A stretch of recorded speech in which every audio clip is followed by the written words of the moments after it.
Hello students.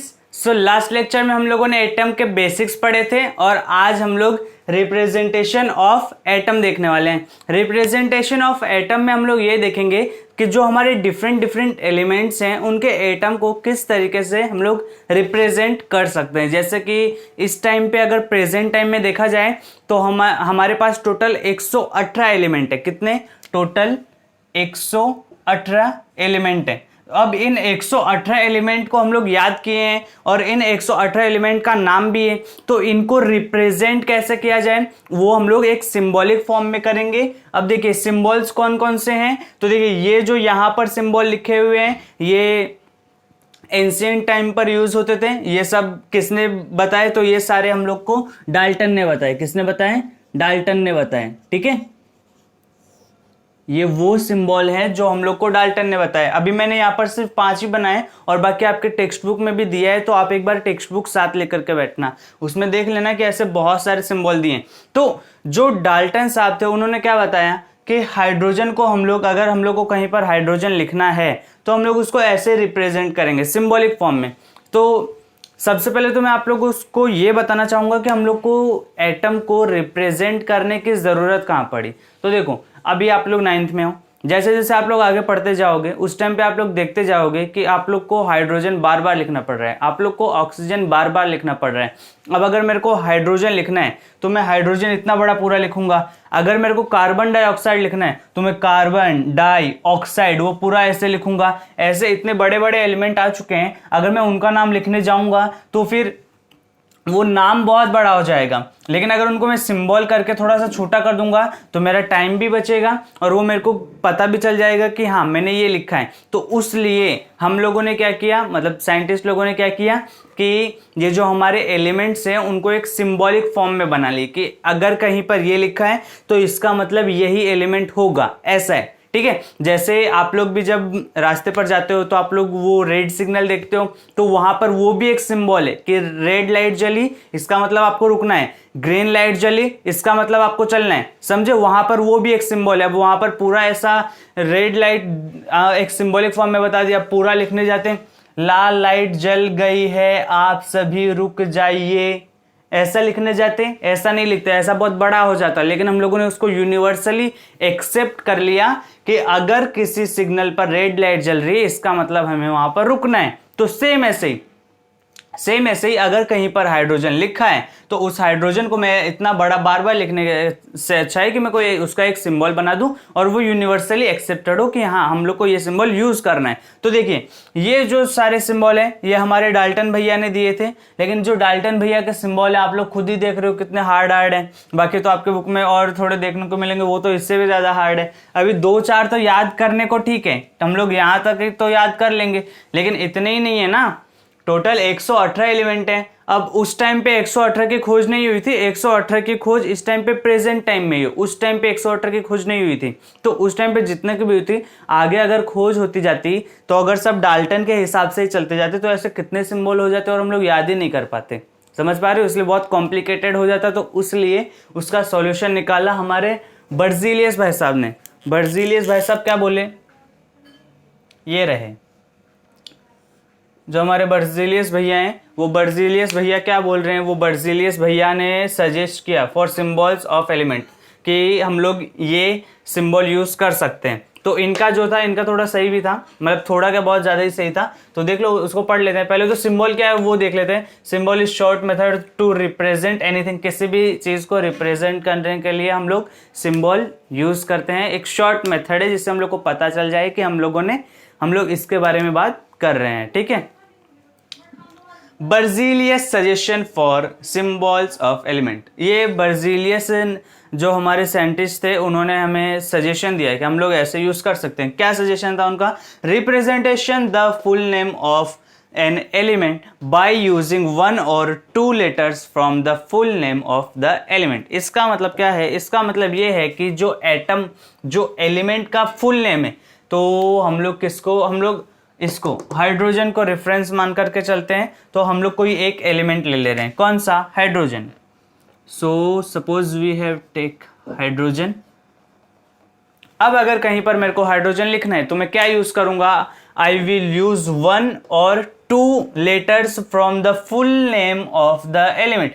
ये उस element का एक फुल नेम है, लेकिन इसको रिप्रेजेंट करने के लिए मैं इसका फुल नेम यूज नहीं करूंगा। अगर रिप्रेजेंट करने के लिए भी फुल नेम यूज करूंगा तो सिंबल का यूज क्या हो जाएगा, फिर सिंबल का कुछ यूज ही नहीं होगा ना। तो सेम ऐसे मैं इसको रिप्रेजेंट करने के लिए क्या यूज करूंगा, मैं इसको रिप्रेजेंट करने के लिए इन्होंने क्या बोला 1 और 2, यानी कि 1 या 2 लेटर्स ले लो उसके एलिमेंट के पूरे नाम में से। तो इसके नाम में से हम लोगों ने क्या लिया, इसके नाम में से हम लोगों ने H लिया, तो हम लोग हाइड्रोजन को रिप्रेजेंट करेंगे H से। समझ में आया। ऐसे ही अगर मैं ऑक्सीजन लेता हूं, ऑक्सीजन, तो जब मैंने ऑक्सीजन लिया तो ऑक्सीजन को कैसे रिप्रेजेंट करेंगे, तो ऑक्सीजन में से हम लोग 1 लेंगे कि 2 लेंगे, तो वो हमारे ऊपर डिपेंड नहीं करता है, वो सारे साइंटिस्ट लोग बनाकर गए हैं, तो आप लोग भी उसी हिसाब से लेना। हम लोग O ले रहे हैं, तो यहाँ पर O लिख दिया, ये सिंबल लिख रहा हूँ, ठीक है। फिर उसके बाद अपना ये जिंक देख लो, सॉरी ये सल्फर देख लो। अब अगर मैंने सल्फर ले लिया तो सल्फर को कैसे रिप्रेजेंट करेंगे, उसका स्टार्टिंग वाला यानी कि S। समझ में आ रहा है क्या, समझ में आ रहा है। अच्छा एक बात और, ये I तो लिखा है, आयरन लिखा है, लेकिन हम लोग देखो अभी, एक मिनट, आप लोग को दिख रहा होगा आई होप, हाँ दिख रहा है। सो देखो अब अगर मेरे को आयरन को रिप्रेजेंट करना है, सो आयरन को मैं I से रिप्रेजेंट नहीं करता हूँ, आयरन को मैं Fe से रिप्रेजेंट करता हूँ। Fe मतलब फेरस, तो फेरस और आयरन सेम है क्या, हाँ सेम है। अब देखो यहाँ पर आयरन लिखा है, तो ये Fe कहाँ से आ गया, मेरे को तो IR लिखना चाहिए या तो I लिखना चाहिए, तो ये कहाँ से आया है, ये लैटिन नेम से आया है। लैटिन नेम क्या होता है अभी कुछ देर में मैं आप लोगों को बता दूंगा, ठीक है। तो हम लोगों ने उस नाम से लिया है, जैसे आप लोगों को पता होगा ना सोडियम, तो देखो सोडियम लिखा, तो मेरे को सोडियम का जो रिप्रेजेंटेशन है वो S से देना चाहिए, लेकिन या तो SO से देना चाहिए, लेकिन हम लोग सोडियम को कैसे Na से रिप्रेजेंट करते हैं। ऐसा क्यों, ऐसा उसके लैटिन नाम में है, ठीक है। हम लोगों ने जो भी केमिस्ट्री उठाई है वो सारी लैटिन से उठाई है, तो इसलिए हम लोग उसी को रिप्रेजेंट करते हैं। रिप्रेजेंट करने का मतलब समझे क्या भैया, अरे देखो हम लोग मैथ्स में ट्रायंगल बार बार लिखते हैं, लेकिन ट्रायंगल हर बार लिखने से अच्छा हम लोग सीधा ये सिंबल यूज करते हैं ना। क्वाड्रिलेटरल बार बार लिखने से अच्छा हम लोग ये सिंबल यूज करते हैं। तो सेम ऐसे ये सारे सिंबल कहाँ पर यूज हो रहे थे, मैथ्स में, हम लोग यहाँ पर केमिस्ट्री में भी यूज करेंगे और फिजिक्स में भी यूज करेंगे। समझ में आ रहा है ना, ठीक है। तो आई होप आपको ये समझ में आया होगा कि हम लोग कुछ कुछ सिंबल यूज करेंगे। अब देखो हम लोग को यहाँ पर स्टार्टिंग में जो उस एलिमेंट का फुल नेम रहेगा उसमें से स्टार्टिंग के 2 या तो 1 लेटर उठाना है, 3 लेटर कभी नहीं। अब 1 लेटर उठाएंगे या 2 लेटर उठाएंगे तो वो हमारे ऊपर डिपेंड नहीं करता है, ठीक है। वो साइंटिस्ट लोग बनाकर गए हैं, आप लोग भी उसी को उठाना। समझ में आया इतना, आई होप आप लोग को इतना पता चला होगा, ठीक है। सो ये हमारे कुछ सिंबल थे, आइए इसके बारे में और जानते हैं। सो देखिए स्टूडेंट्स, अभी यहाँ पर अपना modern symbol of elements. Modern symbol यानी कि देखो मैंने अभी कुछ देर पहले यहाँ पर लिखा था, वो तो डाल्टन ने बताए थे, लेकिन जो डाल्टन के सिंबल थे वो आप लोग को भी लग रहा होगा कि काफ़ी कॉम्प्लिकेटेड है। उस टाइम पे तो इतने कोई खोज हुई थी, अगर इतने 118 को याद करना पड़ता तो पता नहीं हमारी क्या हालत होती। तो इसलिए बर्जीलियस ने जो बताए हम लोग उनका यूज़ करेंगे, और वही हमारे मॉडर्न सिंबल ऑफ एलिमेंट है। अब देखिए जब बहुत ज़्यादा, अभी उस टाइम पे तो उतने की खोज नहीं हुई थी, पहले 56, 63 ऐसा धीरे धीरे खोज होती गई। तो जैसे जैसे नए एलिमेंट्स आ रहे थे, अब हम लोग को ऐसा हो रहा था कि हम लोग इनका नाम क्या रखें। तो फिर उसी लिए एक कमेटी बुलाई गई। वो कमेटी कौन सी थी, वो कमेटी थी IUPAC। इस नाम को ध्यान रखना, ये नाम आपके इतने काम आने वाला है कि अभी 10th स्टैंडर्ड में तो आप लोग इसका छोटा सा इंट्रोडक्शन ही देखोगे, 11th 12th में इसको और डिटेल में जानोगे। तो IUPAC क्या है, तो देखो जब बहुत सारे एलिमेंट की खोज होने लगी तो हम लोग को ऐसा कंफ्यूजन होने लगा कि इसका नाम क्या रखे, इसका नाम क्या रखे। तो दुनिया भर के जितने महान महान साइंटिस्ट थे वो सारे महान महान साइंटिस्ट उधर आए और उन्होंने अपना अपना विचार बताया। तो अपना अपना विचार बता करके सारे साइंटिस्ट जो थे उनका कंक्लूजन ये निकला कि हम लोग को कोई ऐसा एक इंस्टीट्यूट, ऐसा एक कमेटी बनाना चाहिए कि वो, अगर मैंने ये बोल दिया है कि इस एलिमेंट के लिए ये सिंबल यूज कर रहे हैं तो वो यूनिवर्सली एक्सेप्ट हो जाए, तो उसलिए उन्होंने एक कमिटी बनाई, वो क्या है, IUPAC। IUPAC मतलब क्या है? IUPAC मतलब है, इसका फुल फॉर्म में लिख देता हूं, इसका मतलब है आई से इंटरनेशनल। अरे भैया दुनिया भर के साइंटिस्ट आए थे तो इंटरनेशनल तो होगा ही, इंटरनेशनल नहीं, इंटरनेशनल। इंटरनेशनल, यू से क्या है, यूनियन, यूनियन यानी कि संघ, मतलब वो मिलकर, ठीक है। यूनियन ऑफ, पी क्या है, प्योर।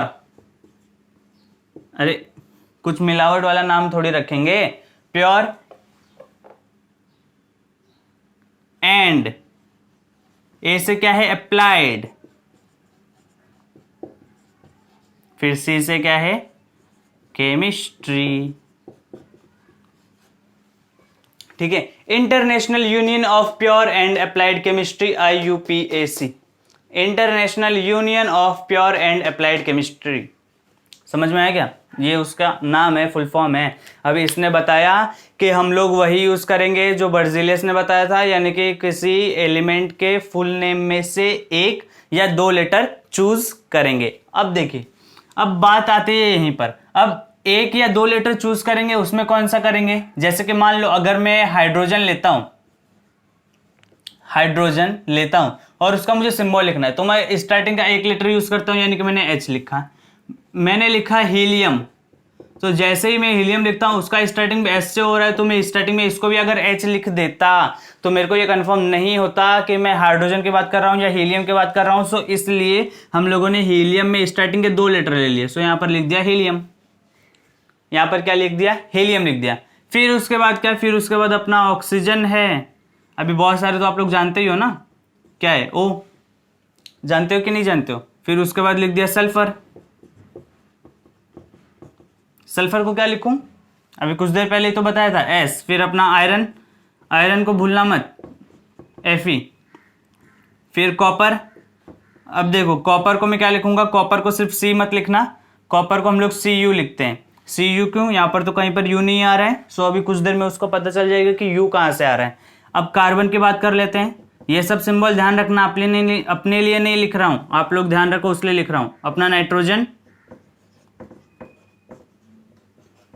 ऐसा ध्यान रखो इतने सिंबल। अब एक बात और समझना, अगर मेरे को देखो यहां पर मैंने एक लेटर से उसको रिप्रेजेंट किया, यहां पर दो लेटर से रिप्रेजेंट किया, तो हम लोग को हमेशा ये ध्यान रखना है कि जब किसी एलिमेंट को दो लेटर से रिप्रेजेंट किया जाएगा तो उसका फर्स्ट लेटर हमेशा कैपिटल रहेगा और सेकंड लेटर हमेशा स्मॉल रहेगा। यानी कि अगर हीलियम में जिंदगी में कभी भी लिखूंगा तो मैं हीलियम को हमेशा ऐसा ही लिखूंगा, ना कि H स्मॉल लिख दूंगा और ये E भी स्मॉल लिखूंगा, या तो ना ही तो H ऐसे लिखूंगा और E कैपिटल लिख दूंगा, ये दोनों रॉन्ग है। हीलियम हमेशा ऐसे ही रिप्रेजेंट होगा। क्यों रिप्रेजेंट हमेशा ऐसे ही होगा?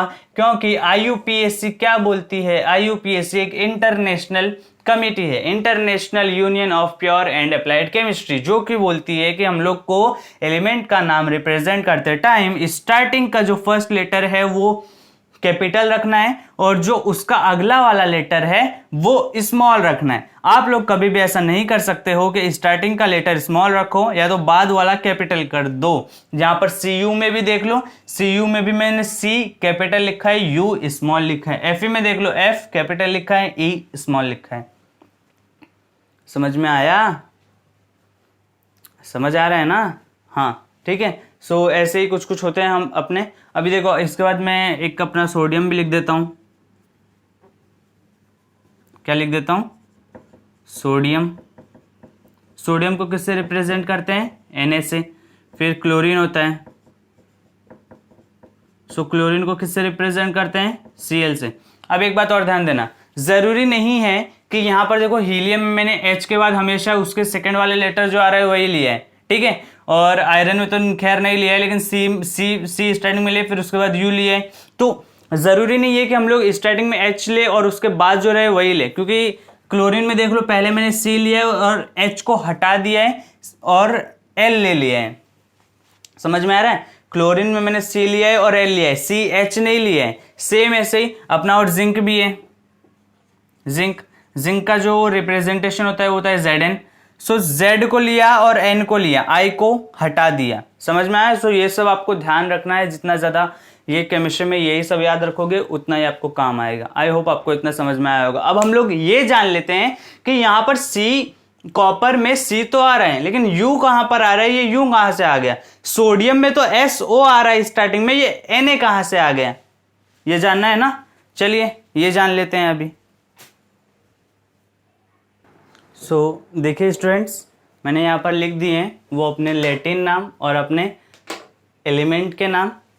तो देखो, नेम ऑफ एलिमेंट और उसका लैटिन नाम। अब जिसमें डैश किया इसका मतलब उसका लैटिन नाम नहीं है, ठीक है, ठीक है। सो देखते हैं, तो name of the element Latin name और उसका सिंबल। हाइड्रोजन का लैटिन नेम नहीं है लेकिन उसका सिंबल H। हीलियम का लैटिन नेम नहीं है, उसका सिंबल He। इसमें देखो, अगर स्टार्टिंग में दोनों में H ले लेते तो कंफ्यूजन हो जाता, तो इसलिए इसका एक लेटर लिया, इसका 2 लेटर लिया। अब कॉपर में, जैसे कि कॉपर में U तो कहीं नहीं है लेकिन उसका लैटिन नेम है क्यूप्रम और क्यूप्रम में U है, तो इसलिए हम लोगों ने Cu से ये Cu लिख लिया। क्लोरीन का Cl।